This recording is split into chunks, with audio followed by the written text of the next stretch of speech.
Bienvenidas y bienvenidos a Introspectiva, programa de la Barra Mexicana Colegio de Abogados. Vamos a platicar el día de hoy con Juan Jaime González Varas sobre el funcionamiento de la Suprema Corte, el Tribunal Constitucional de México, cómo ejerce sus funciones, cuáles son los asuntos sobre los que ejerce competencia y cuál es la trascendencia de las resoluciones que va dictando. Acompáñenos.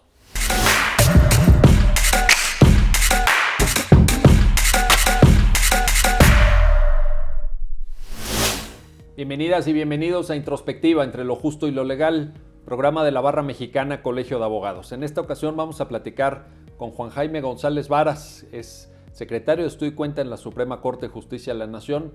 Y el tema, pues el tema es la Corte, el tema es el Tribunal Constitucional de México. Juan Jaime, bienvenido a Introspectiva. Juan Jaime González Varas, licenciado en Derecho por la Universidad Anáhuac, maestro en Derechos Humanos y Democracia por la Flaxco México, maestro en Derechos Humanos y Garantías por el ITAM y en Derechos Fundamentales por la Universidad de Génova, Italia.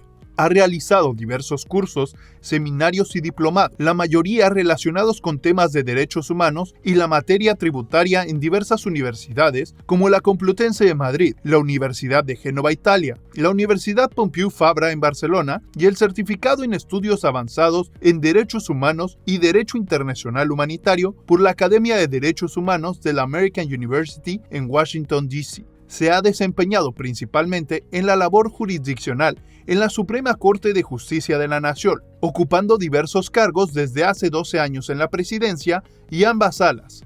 Actualmente es secretario de Estudio y Cuenta, coordinador en la ponencia de la ministra Ana Margarita Ríos Farjá.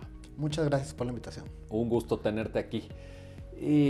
Platícanos, fíjate, yo siento, me da la impresión, a ver si estamos de acuerdo en esto, que la Suprema Corte, siendo una institución tan importante en la arquitectura del Estado mexicano, es algo lejano para la mayoría de las personas. O no saben bien qué hace la Corte, o no saben bien cómo trabaja la Corte. ¿Por qué no empezamos por lo más básico? ¿Cómo se estructura el trabajo de la Corte? ¿Cuáles son sus partes o cómo hace pues su trabajo cotidiano? Correcto, Miguel, muchas gracias. Efectivamente es un órgano no tan conocido para la Corte, y creo que no es tan conocido porque no es un órgano propiamente de representación democrática. La gente generalmente conoce la administración pública porque finalmente vota por ellos, vota por un presidente, vota por un titular del Poder Ejecutivo y vota por los congresos, que finalmente es Poder Legislativo. Al final hacen campaña, tienen un acercamiento con la gente, tienen un acercamiento a través de propuestas, a través de política pública, a través del diseño.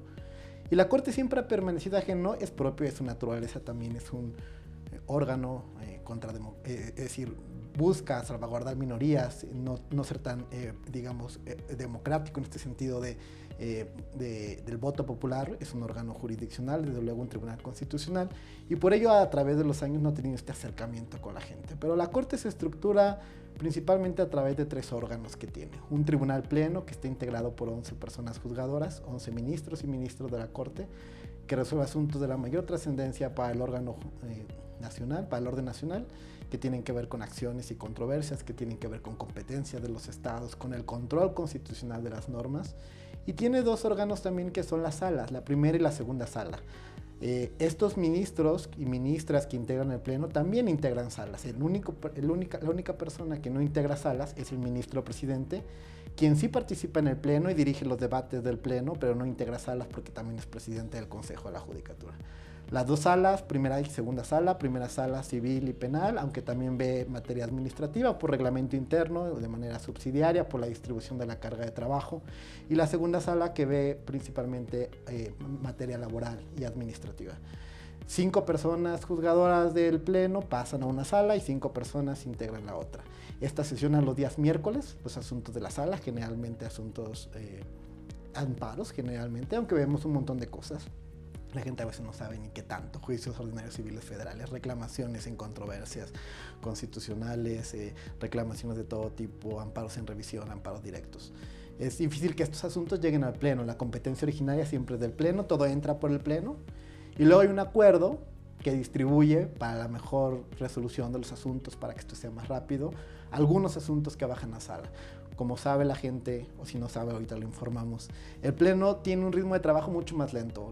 Las sesiones son lunes, martes y jueves, pero como las sesiones son televisadas, El debate a veces va pues con un ritmo de trabajo distinto. El debate en las salas es mucho más dinámico. Y el mucho número de más rápido. asuntos, ¿no? Probablemente en una sesión, por ejemplo, de sala... Aproximadamente 50. 50. Y de 50. pleno, pues es al contrario, ¿no? Incluso Exactamente. varias sesiones para un solo asunto. Exactamente, varias sesiones para un solo asunto. Generalmente nunca se agendan más de 2 asuntos por sesión de pleno, salvo que sean de precedente, que sean asuntos temáticos, los de requisitos que ya se han visto muchos en la Corte.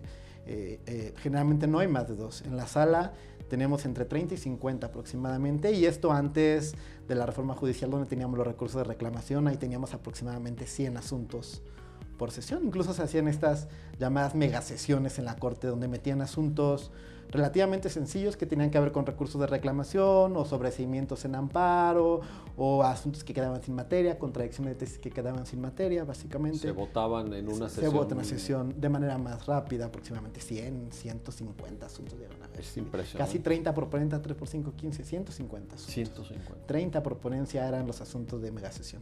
Ahora ya no tenemos megasesión. La reforma judicial, desde luego, sí ha reducido un poquito la cantidad de asuntos, ya sea por el precedente judicial, donde ya no necesitamos 5 asuntos para integrar jurisprudencia, porque ya no tenemos recursos de reclamación.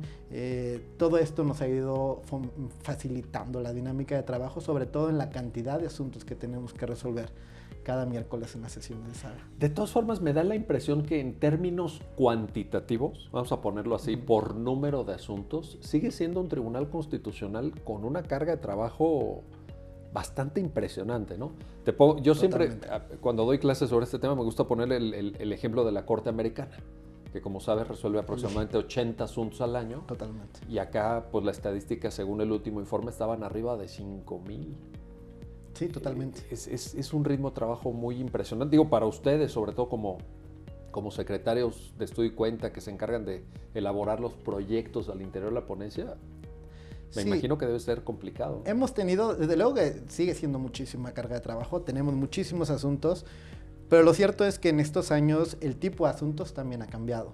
Por ejemplo, yo te puedo hablar de un incremento de mecanismos de control abstracto de constitucionalidad, un incremento, por ejemplo, o sea, en acciones de inconstitucionalidad y en controversias también. ¿Y en controversias también? Me parece que la diversidad política del Estado mexicano, para bien o para mal, ha permitido o ha fomentado que, desde luego, los órganos que integran la diversidad política en los estados de partidos de oposición empiecen a controvertir el ejercicio de competencias constitucionales a través de la controversia constitucional. Y desde luego la cantidad de controversias constitucionales que se han elevado en la Corte a través de estos años también ha incrementado el número de recursos anexos. ¿A qué me refiero con recursos anexos? Por ejemplo, recursos de reclamación. Cada vez hay más, desde luego hay una admisión, un desechamiento, y desde luego la contraparte se inconforma, ya sea por la admisión, el desechamiento de la controversia. Y tenemos pues también reclamaciones por la suspensión del acto en controversias o incluso quejas por incumplimiento a la suspensión. Pero ¿a qué lo achacas esto? ¿A que la gente, por ejemplo, abogadas y abogados saben mejor, conocen más el mecanismo, agotan los recursos, o de plano porque hay un ánimo de litigiosidad en este pluralismo político que vivimos en México, venturosamente yo diría? O sea, sí, es algo sí, totalmente. Qué bueno. Estoy de acuerdo. Y el hecho de que acudan a la Corte también es un voto de confianza para la Corte. O sea, dice, oye, pues es el gran árbitro, ¿no? Mira, yo se le atribuiría, sí, una parte de la diversidad. No creo que sea tampoco un ánimo litigioso absurdo. Lo que pasa es que la estructura del Estado mexicano también se ha complejizado cada vez más. Sí. Tenemos ahora una serie de organismos constitucionales autónomos con una serie de competencias en todos los estados a nivel local y también a nivel federal. Y desde luego, desde un entendimiento flexible, la división de poderes que lo ha hecho la Corte siempre, no hay competencias únicas. También se ha desde luego profundizado en el desarrollo de política pública para el desarrollo y garantía de los derechos humanos. Sí. Y entonces también llegan esos... Claro, porque ha habido una creatividad para explorar la política pública a través del ejercicio de competencias transversales. Entonces lo que antes hacía una Secretaría del Medio Ambiente en un estado bajo el Ejecutivo, a lo mejor ahora tiene que ver con derecho a la información o incluso con el derecho de ejercicios democráticos, de otro tipo de política. Y entonces la complejidad es que estas competencias pues no empiezan a ser únicas. También hemos tenido un incremento de leyes generales donde las competencias se van distribuyendo. Este modelo de articulación federalista, ¿no? Que correcto. Lo hemos platicado tú y yo en alguna otra ocasión.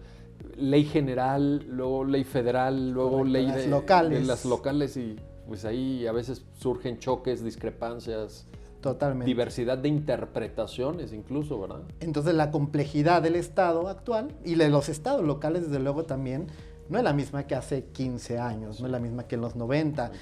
Al final, y desde luego que la complejidad a través de los órganos y la estructura de la división de poderes y las competencias, pues va generando una complejidad. También hay que sumar que el mecanismo de control, como una controversia, se ha ido ampliando. Ahora con la reforma incluso ha permitido que sin desvincular de un ejercicio competencial se hagan valer violaciones a derechos humanos. Entonces es un mecanismo de control abstracto competencial, pero con trascendencia a los derechos humanos. Entonces, pues es la complejización del Estado totalmente, pero también la amplitud del propio mecanismo abstracto de control que ha permitido cada vez una apertura mayor para la salvaguarda del orden constitucional, tanto federal como local.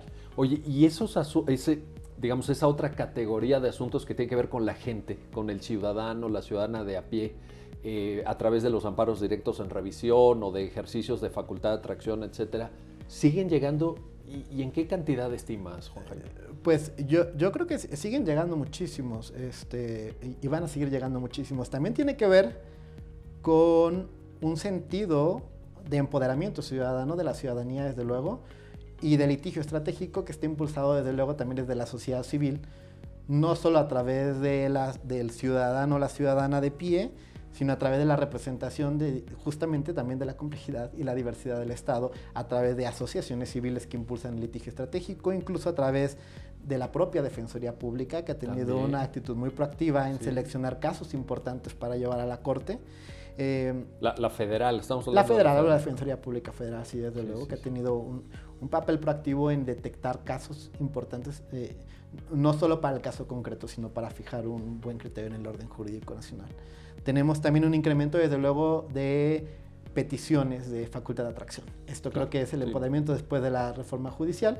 La gente, creo que, a diferencia de hace 10 años, cada vez está conociendo más la Corte. Yo entiendo, desde luego, que no la conoce todavía a nivel de un poder ejecutivo, un congreso local, un congreso federal, un congreso en general, pero cada vez la está conociendo más. Y desde luego que el litigio se va sofisticando y cada vez más personas están levantando la mano porque tienen un interés para que la Suprema Corte conozca su caso. Oye, ¿y qué diagnóstico haces de esto? ¿Es porque tal vez las instancias inferiores no dan el tipo de respuestas que la gente espera, o porque se mira a la Corte como una suerte de última esperanza?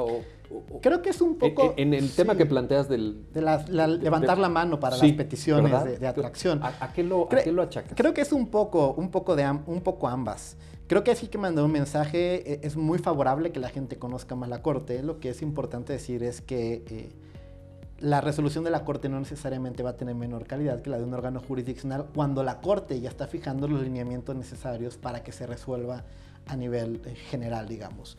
La Corte, por la cantidad de trabajo que ya comentábamos, no puede conocer de todos los asuntos, no es propiamente un tribunal de casación, no está para resolver los casos de todas las personas, pero sí está para influir en los casos de todas las personas, y creo que esa es la diferencia. Al final la Corte tiene la labor de, si no intervenir directamente en cada uno de los asuntos, sí dar el acompañamiento y el apapacho a través de los criterios que ya permean en el orden jurídico. Por eso, la relevancia de tener aquellos casos que ahora le llaman, después de la reforma, de interés excepcional, ¿no? ¿Y qué se llama el interés excepcional? Bueno, es un poco subjetivo, porque desde luego para las personas su caso va a ser el de interés excepcional. Eso yo lo puedo entender con la mayor sensibilidad del mundo. Pero no significa que se vayan a quedar con un recurso fuera de la justicia federal. Para eso está también el amparo directo, el amparo normal. Para bueno, los tribunales colegiados de circuito en toda la República. Eso, totalmente. Y están, creo que la labor de la Corte, y eso es lo que yo enfatizaría de los últimos años, se ha enfocado más que en fijar un criterio jurisdiccional contundente y definitivo, en asomarse a estándares, alineamientos, a poner premisas argumentativas sobre la mesa. Ya no se queda nada más con decir si una ley vulnera seguridad jurídica, vulnera derecho a la salud, sino dar justamente pautas, y eso es lo importante. Pautas para que se puedan generar las analogías necesarias para resolver casos, el mismo caso, o casos similares.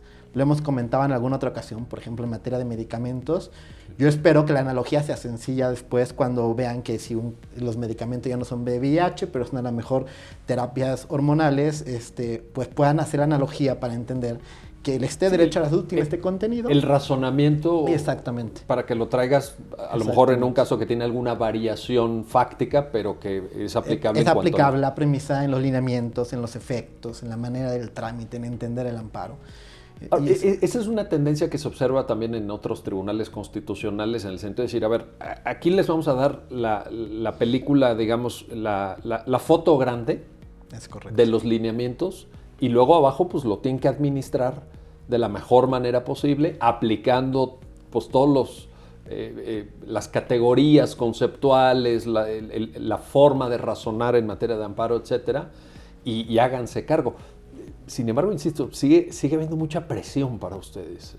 Admitan, ejerzan facultad de atracción, y si no, recurso reclamado. O sea, híjole, ¿no? Sí, pues es todo un tema, pero pues también es acercarnos a la ciudadanía. Es necesario, sí es necesario este tema de tener sentencias más cercanas a la gente, eso ya lo hemos platicado también, que la gente las entienda, que la gente socializar los criterios. Y déjame te digo también, más breves. Más breves. ¿No? Totalmente. Digo, yo sé que se han venido abreviando. Venido abreviando, Ha habido una preocupación y una sensibilidad ahí, de cómo eran, digamos, en octava época. Con todas las transcripciones. No, bueno, pero todavía siento que hay área de oportunidad ahí. ¿No te parece? Muchísimo, yo también creo que sí. Esto de orientarnos, por ejemplo, aquí en la ponencia de un trabajo en la ministra Ríos Farjat, siempre hemos tenido una idea de acercarnos a un tema de justicia abierta. Y esta justicia abierta implica sentencias breves, claras, contundentes a la gente. Pero es bien complicado. Bien complicado por la cantidad de trabajo. Es bien complicado integrar equipos de trabajo. Yo lo digo, por ejemplo, desde la experiencia que tengo ahora en la coordinación con la ministra. Tú eres el coordinador de esa ponencia. Soy el coordinador de la ponencia, es correcto. Integrar un equipo de trabajo a los estándares de la ministra ha sido complicado porque, hay que decirlo con toda sinceridad, las competencias de los abogados y las abogadas deben cambiar desde la educación. Deben ser competencias ahora transversales, en muchos estilos, en comunicación. Deben saber decir las cosas de manera clara, breve, tanto de manera oral como escrita. Y esta formación de la abogacía, en realidad no es la formación de la abogacía de hace 10 años, incluso 5 años, no sé, tendríamos que irnos para atrás, pero no es propiamente esa formación la que ahora se requiere para mejorar justamente las sentencias. En la cantidad de trabajo e integrar estas competencias, pues es complicado. Oye, me encanta que lo digas aquí. Aquí estamos en la barra mexicana Colegio de Abogados. Esto que dices es importantísimo. Totalmente. Lo entiendo como un llamado de atención. Sí, y es una invitación también. Una invitación. Sobre todo una invitación, porque yo creo que en la formación de la abogacía muchas veces la gente se preocupa por estar tomando cursos y cursos que de derechos humanos y esto. Y no se preocupa tanto por las competencias, que también son igualmente de importancia. Competencias para poder argumentar, para poder estructurar. La lógica es muy importante. La manera en que se estructura a veces lo es todo. Cómo puedes decir de manera clara y contundente algo y cómo lo puedes expresar también de manera oral y escrita. Capacidades de comunicativas. De gestión, de administración, de organización del tiempo. Es importante. Y creo que No, y ahí sí salimos de la carrera yo creo que mayoritaria, ¿verdad? Desarmados. Totalmente, digo, no generalizaría, yo sé que hay pero bueno, programas que están más diversificados, yo sé que hay un esfuerzo últimamente, en últimos años, pero la realidad es que la historia nos puede dar cuenta de que normalmente la carrera de la abogacía no era en este perfil. Era un abogado que incluso pues recitaba códigos, lamentablemente. Memorizaba códigos. Bueno, memorizábamos, porque a mí todavía me tocó, tú estás mucho más joven. Oye, decías hace rato, Juan Jaime, algo que me llamó la atención y que ha sido parte también de entender a la Corte y de entender el funcionamiento de la Corte. El hecho de que las sesiones sean televisadas. El hecho de que haya un canal que transmita en vivo las sesiones, las discusiones, las deliberaciones. ¿Es bueno, es malo? Hace años vino Gustavo Zagrebelsky, un gran profesor y que fue magistrado de la Corte Constitucional Italiana, y dijo, esto es una locura. Esto es una locura. ¿Cómo es posible que transmitan las sesiones? No son actores, se presta para cualquier tipo de impostura. y recomendó, él estuvo aquí en México, en la UNAM, y alguna conferencia que dio en el propio Poder Judicial Federal, y dijo, quiten eso. ¿Tú cómo lo ves desde adentro? Te voy a dar mi opinión absolutamente personal, ¿no? Yo creo, juzgar a un acto como este, bueno o malo, tajantemente, nunca ha sido mi estilo. Yo la verdad es que creo que se le ven más bondades de las que realmente tiene. O sea, es decir, se le ha enaltecido como un ejercicio de transparencia, pero yo tengo mis dudas que ese sea realmente el ejercicio de transparencia. A veces no se entienden tampoco lo que se está discutiendo, salvo Correcto. casos muy de opinión pública, de trascendencia política. A veces, pues, Correcto, y politiza también la manera de la discusión y del debate al interior de la deliberación del órgano. Yo entiendo que ha sido como un mecanismo también, porque finalmente está ahí para que la gente se acerque y conozca a los jueces constitucionales, los puede identificar. Yo he visto gente, yo mismo te puedo contar mi experiencia personal, mi mamá no es abogada, y ya ve el canal judicial y ve las sesiones del pleno y ya los ubican. Bueno, esa parte está bien, la gente sabe quiénes son, la gente los ubica. Ahora, si me dices que esa parte y esa bondad de transmisión nos va a llevar a un verdadero ejercicio de transparencia o de mejora de las resoluciones, yo creo que no. Okay. Yo creo que finalmente... ¿O del debate? O del debate, yo creo que tampoco, Siento que a veces llegan a las sesiones, la impresión que me da es que llega con el asunto trabajado, estudiado previamente en cada ponencia, fijan postura, pero no hay, a partir del debate y del enriquecimiento de escuchar a tus pares... Es correcto. Esa capacidad de decir, oye, fíjate que yo dije A, pero ahorita que estoy escuchando a todos estos personajes en el pleno, por ejemplo, pues fíjate que ya me di cuenta que A no es B. Difícilmente. De hecho, mira, te voy a dar un dato fáctico que va a abonar mucho a este punto. No voy a dar la conclusión, pero se va a dar sola. ¿Cuántos asuntos en pleno quedan en lista? No quedan en lista. Fíjate. No quedan en lista porque escuchan y se resuelven. ¿Cuántos asuntos en sala quedan en lista? O sea, ¿qué quiere decir esto? Que llegan, quedan en lista es que llegan... fijan su postura. Sí, llegan, fijan y se resuelven los asuntos en pleno, o por lo menos agotan, pero pues no hay este espacio de reflexión. Muchas veces la gente se queda pensando por qué los asuntos quedan en lista en sala. Por ejemplo, hace poco resolvimos un asunto de desaparición forzada, un asunto de migración.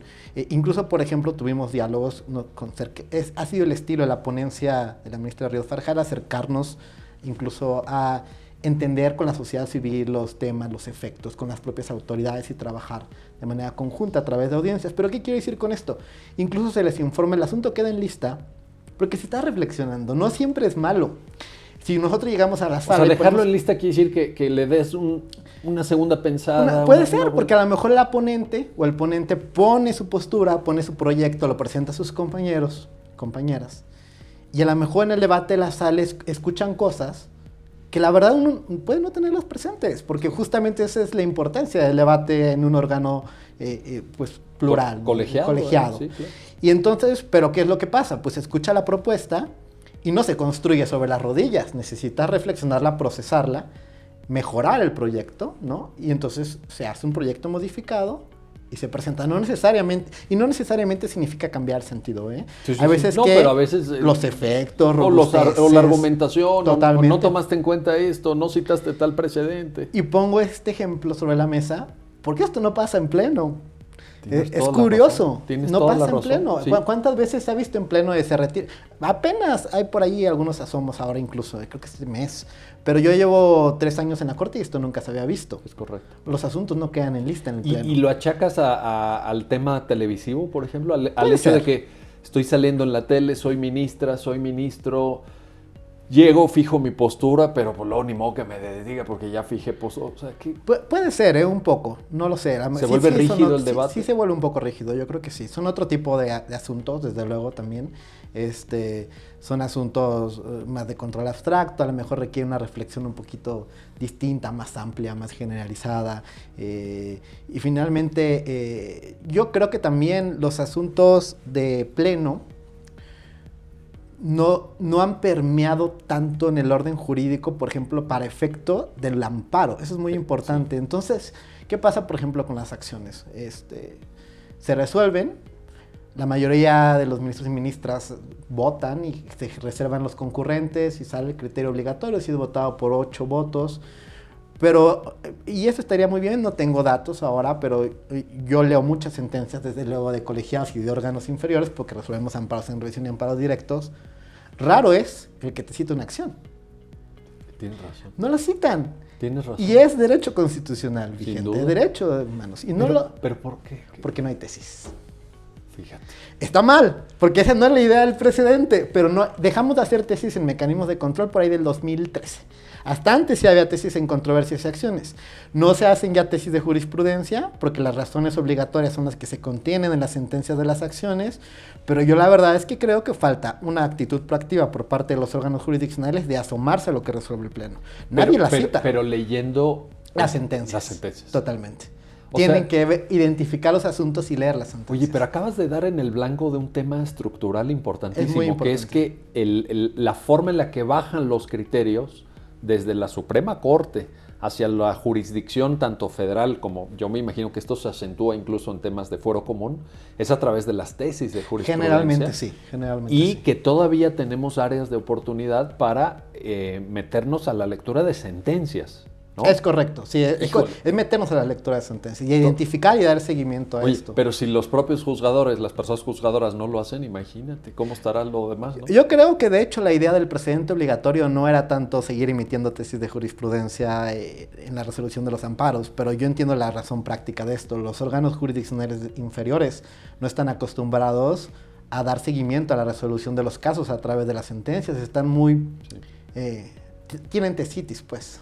Tesitis, está qué bueno, qué afortunado término, está buenísimo ese. Van pues al semanario ya a ver está. las tesis. Juan Jaime González Varas acaba de acuñar un término nuevo para la cultura jurídica mexicana, la tesitis. Le dan tesitis y pues no van y consultan Oye, la ¿ya hay sentencia, vacuna para la tesitis o no? Pues yo espero que sí, esa sería la idea totalmente, ¿no? La Qué idea, maravilla. de hecho Qué la maravilla. idea de la tesis de jurisprudencia sigue siendo una idea, es un mecanismo, yo lo veo así, es un mecanismo de comunicación, de sociabilización de los criterios, eso está Sí. muy bien, no las veo mal, pues, pero siempre hay una obligación de ir a consultar la sentencia, finalmente. Esa es la idea detrás de esto. ¿No forma parte, Juan Jaime, también esto de una cultura jurídica en donde todavía nos falta muchísimo? Falta mucho, sí. Digo, yo, ahora que te escuchaba, comparado con el estudio del derecho en Estados Unidos, donde ahí sí revisan sentencias, digo, claro, son más breves las sentencias también, pero el abogado, la abogada está acostumbrado a leer sentencias. Totalmente. El concepto de tesis no existe, yo creo que en ningún otro país del mundo que yo sepa.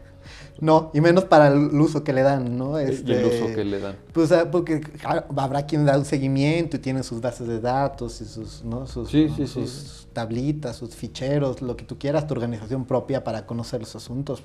Pero el criterio es la sentencia. Sí. Y esa es la invitación al final. Sí, yo creo que yo sí estoy bastante sorprendido de que todo lo que resuelve el Pleno en acciones pues no esté No, pero permeando tienes razón, realmente. yo no había reparado en esto, pero tienes toda la razón. No se citan en las instancias inferiores. ¿Impacta el trabajo de la Corte en el día a día de la gente? ¿O se percibe como un órgano ahí de acciones, controversias, como grandes lineamientos? Yo creo que va mejorando. Desde luego que creo que un poco de los dos. A ver, yo te diría primero la respuesta contundente. ¿Impacta en la gente? Yo creo que sí. Okay. Hemos estado resolviendo asuntos de la mayor relevancia y trascendencia en Cítanos materia, unos, en materia familiar, en materia de desaparición.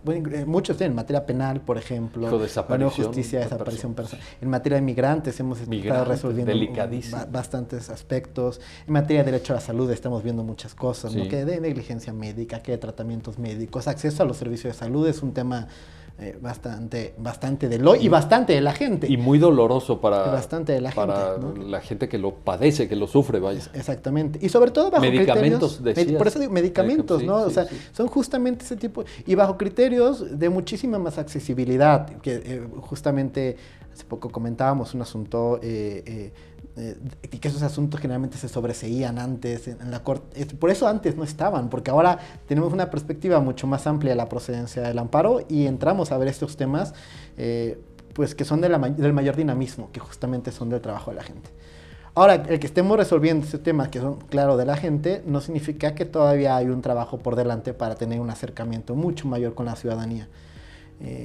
Yo sí comparto la premisa, lo comentaba el ministro presidente en estos días, que la idea de que los jueces solo hablan a través de sus sentencias, pues ya es un paradigma viejo. Sí, obsoleto, ¿no? Yo creo que sí es necesario sociabilizarlas, no tiene caso estar poniendo sentencias que se puedan enmarcar muy bonito en los salones jurisdiccionales, no es... Oye, y además tú eres un ejemplo de eso, porque tu cuenta de Twitter es extraordinaria, haces un gran Muchas trabajo gracias. de difusión. Y... Pues estamos comprometidos con el trabajo, con la difusión, con la sociabilización, No, con pero la información. creo que has captado muy bien esa idea. Con la información. Lo materializas tú, lo encarnas, vaya, lo protagonizas. Oye, estamos casi terminando el programa, Juan Jaime. ¿Y el futuro? ¿Cómo lo ves hacia adelante? Porque has hablado de líneas evolutivas, Sí. de cambios, de apertura, de áreas de oportunidad, cosas a las que seguramente hay que poner más atención. En la perspectiva de Juan Jaime González, ¿cómo debería ser la Corte de los próximos años? Tal vez me atrevo a preguntar, sé que es difícil, pero de las próximas décadas incluso. Yo tengo mucha esperanza en la Corte como institución y también un poco personal, llevo toda la vida trabajando ahí, casi toda la vida trabajando ahí. Entonces, y he visto desde luego una evolución de la institución para bien, una evolución paulatina. Desde luego no solo es trabajo de la Corte, tiene que ver con reformas constitucionales, con incluso el orden mundial, ¿no? Tratados internacionales, reformas constitucionales. Pero yo creo que la Corte va avanzando y va avanzando justamente en este ejercicio de ser un tribunal constitucional muchísimo más cercano a la gente, viendo casos muy importantes. Yo creo que sí tiene que regularizar la cantidad de asuntos que ve. ¿Reducir un poco la carga? Quizá regularizar, creo que ahí vamos, no tiene mucho la reforma judicial, ahí vamos, no, quizá es cuestión de asentarnos, de organizarnos, esto se puede hacer. Yo creo que ahora que trabajo en la coordinación es mucho trabajo también de organización, de ver hacia dónde vamos, de cómo sacamos más rápido las cosas, de la mejor manera posible también. Creo que se vienen asuntos cada vez muchísimo más sensibles, muchísimo más complejos. Los derechos humanos cada vez, siempre han sido partícipes de sus principios de indivisibilidad e interdependencia, pero cada vez son más complejas las interseccionalidades, las transversalidades que hay. Entonces hay que resolver asuntos de la mayor complejidad y yo creo que estará la Corte marcando pauta y creo que también tiene, y esto es una esperanza que es justo lo que hablamos, tiene esta labor de ya no solo resolver desde lo alto, sino de sentarse a dialogar con los órganos inferiores, porque si no tiene este tacto para dialogar con quien resuelve abajo, incluso hablo desde luego desde la justicia local. Sí, importantísimo. Justamente para ver cómo es la puerta de entrada al ciudadano. Pues la idea es que cada vez lleguen menos casos a la Corte, pero no porque quiera menos casos, no porque queramos menos casos, no, sino porque mejores casos se están resolviendo abajo y son cada vez menos casos los que requieren un pronunciamiento de justicia por parte de un tribunal constitucional. Entonces yo creo que este diálogo para abajo, para permear, para facilitar y aplicar criterios y trabajar de la mano, muy importante. Yo creo que esta apertura también es parte de lo que yo veo, que tengo fe que va a pasar en unos años. Ojalá y será para beneficio del país. Juan Jaime González Varas, gracias. Muchas gracias, Gracias Miguel, por esta conversación y gracias a usted por hacer posible este programa introspectiva de la Barra Mexicana Colegio de Abogados. Hasta pronto. Bueno, pues ya lo han escuchado, ya lo han visto. La tarea de la Suprema Corte es extraordinariamente trascendental en el conjunto de la arquitectura del Estado mexicano, pero necesitamos que la gente comprenda cómo trabaja la Suprema Corte, cuáles son los asuntos que llegan hasta su conocimiento y cuál es la proyección en términos del impacto social que tienen sus sentencias. Sobre esto hemos platicado en Introspectiva, programa de la Barra Mexicana Colegio de Abogados. Gracias por acompañarnos.